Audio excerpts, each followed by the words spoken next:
बिस्मिल्लाहिर्रहमानिर्रहीम, अस्सलामुअलैकुम। उर्दू पॉइंट के साथ मैं हूं रुखशान मीर। नाजरीन, क्या आप जानते हैं कि पाकिस्तान में पाक जापान दोस्ती का शाहकार किसे कहते हैं? खैबर पख्तूनख्वा की मशहूर और खूबसूरत कोहाट सुरंग कब, किसने और क्यों तामीर की और इससे फ़ायदा किसको हो रहा है? कोहाट सुरंग खैबर पख्तूनख्वा के कोहाट डिस्ट्रिक्ट और फ्रंटियर इलाका जात कोहाट के दरमियान खिगाना पहाड़ों के नीचे 1.9 किलोमीटर हाईवे सुरंग है। सुरंग N55 नेशनल हाईवे के साथ शुमाली और जनूबी ट्रैफिक की निगरानी करती है। कोहाट सुरंग को पाक जापान दोस्ती सुरंग भी कहा जाता है क्योंकि यह सुरंग जापान के मुआवन इकनॉमिक कोऑपरेशन फंड की मदद से तामीर की गई थी।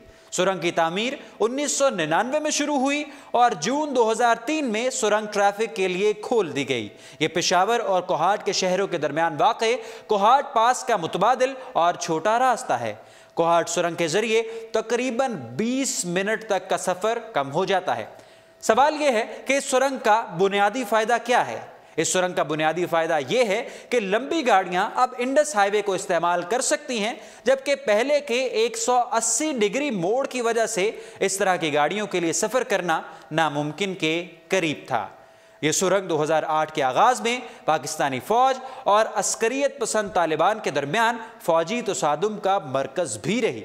जनूबी वज़ीरिस्तान में सिक्योरिटी फोर्सेस के लिए सामान और गोला बारूद ले जाने वाले ट्रकों को अगवा करने के बाद अस्करियत पसंदों ने 24 जनवरी को सुरंग का कंट्रोल ले लिया था। 27 जनवरी को पाकिस्तान आर्मी ने सिक्योरिटी फोर्सेस के कंट्रोल के ताउन से सुरंग वापस ले ली। इसमें सख्त लड़ाई के बाद आर्टिलरी, हेलीकॉप्टर गन्नों और भारी मशीन गन्नों का इस्तेमाल हुआ, जिसमें 24 दहशतगर्द हलाक भी हो गए।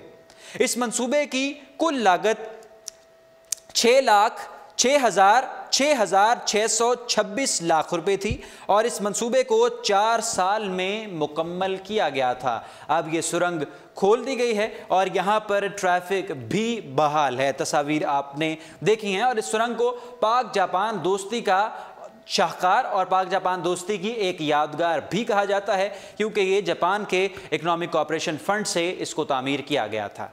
मज़ीद मालूमाती वीडियो क्लिप्स के लिए देखते रहिए हमारी वेबसाइट। रुखशान मीर को दीजिए इजाज़त। अल्लाह हाफ़िज़।